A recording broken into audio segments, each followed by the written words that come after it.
วันนี้เราจะมาพูดเรื่องที่ค้างคามานานเพราะมีหลายคนถามผู้พูดอยู่เลยว่าเมื่อไหร่จะเอาเรื่องของเจินหวนขึ้นมาพูดล่ะคะมัวแต่พูดกันเรื่องของสนมคนอื่นดิฉันไม่สนใจค่ะ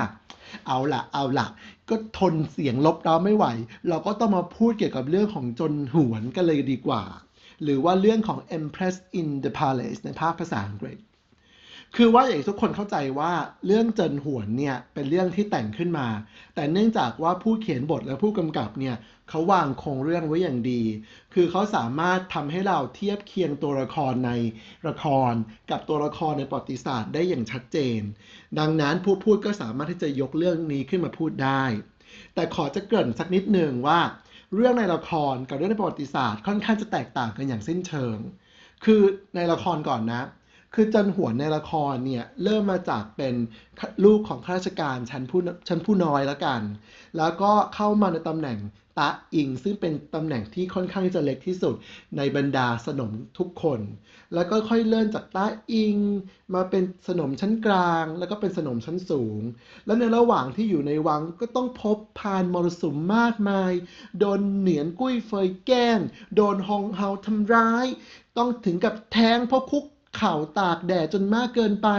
จนถึงตอนหลังต้องไปอยู่ในต้องไปเป็นนางชีอยู่ในวัดแล้วก็เป็นนางชีอยู่ดีๆก็แหกบ้านประเพณีไปลวงฮ่องเต้มาฟีเจอริงแล้วก็ท้องขึ้นมาอุ้ยมันวุ่นวายไปหมดในละครซึ่งอยากจะให้ทุกคนลบภาพในละครออกไปให้หมดเพราะในชีวิตจริงนั้นเจินหวนค่อนข้างที่จะไม่ได้เป็นอย่างนั้นเลยค่ะอ่ะเรามาดูประวัติศาสตร์ดีกว่าว่าเจินหวนในประวัติศาสตร์ตัวจริงเป็นยังไง เจิ้นหวนจริงๆแล้วเนี่ยตอนที่เข้าวังตอนแรกเข้าวังก่อนที่จักรพรรดิหยงเจิ้นจะครองราชย์คือตอนนั้นจักรพรรดิหยงเจิ้นยังเป็นเจ้าชายหยินเซินอยู่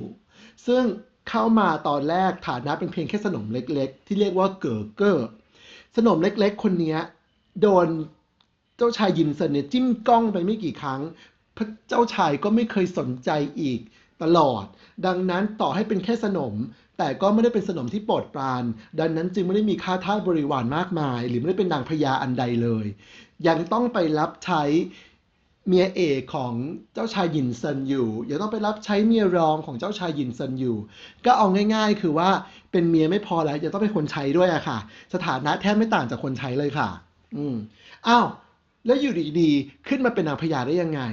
ก็คือว่ามันมีเหตุการณ์หนึ่งคือหลังจากที่เจินหวนเข้าไปอยู่กับ เจ้าชายยินเซิงใช่ไหม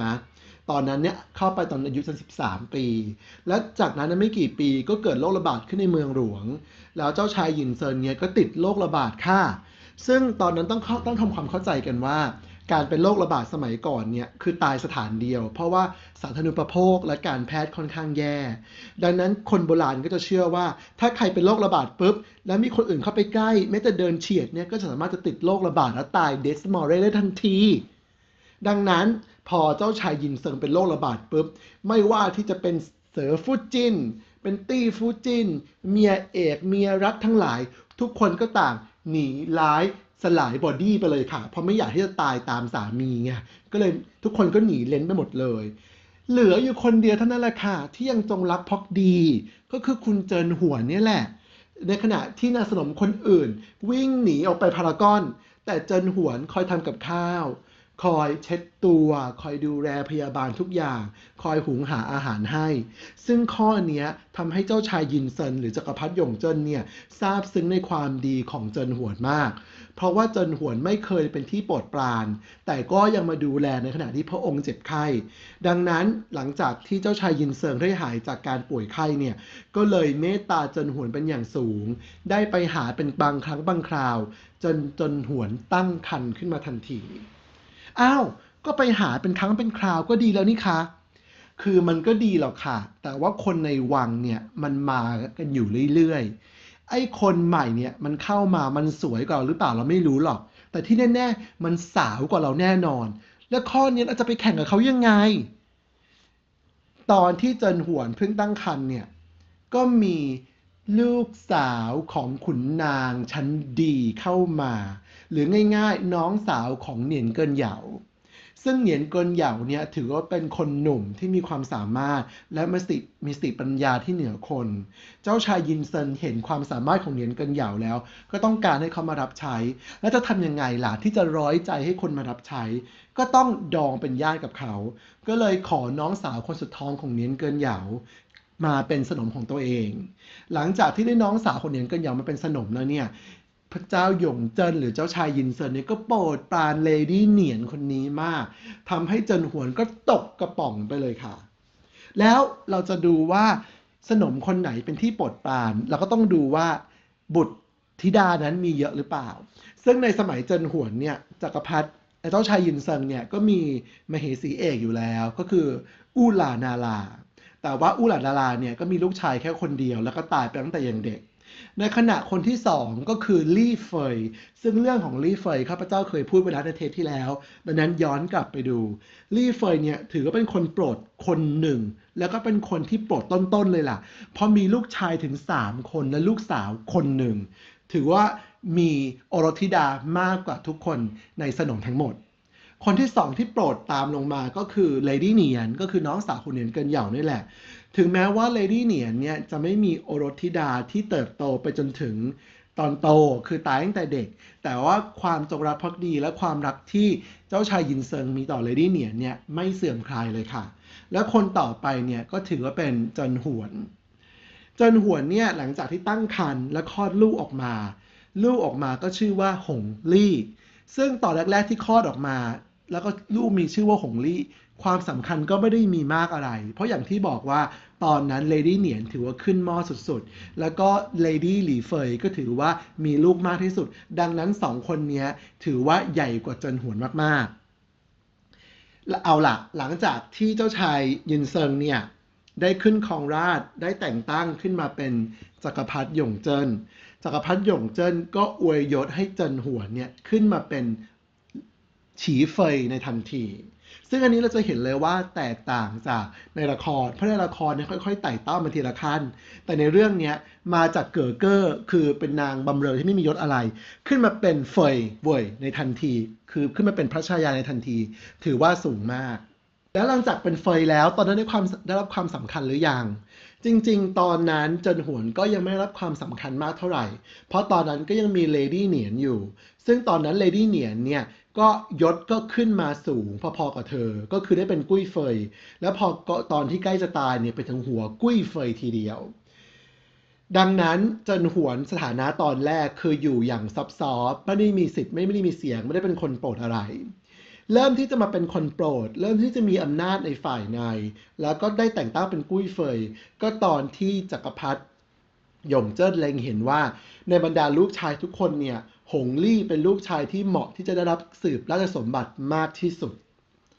ตอนนั้นแหละที่เฉินหวนได้มีอำนาจสูงสุดในฝ่ายใน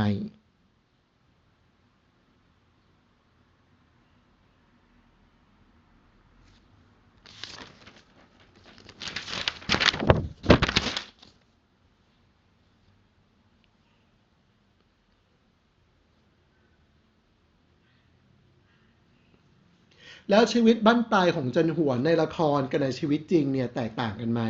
คือในละครเนี่ยเราจะเห็นว่าเจินหวนต่อให้มีลูกชายคนหนึ่งก็ต้องปล่อยให้ลูกชายเป็นบุตรบุญธรรมของคนอื่นคนที่อยู่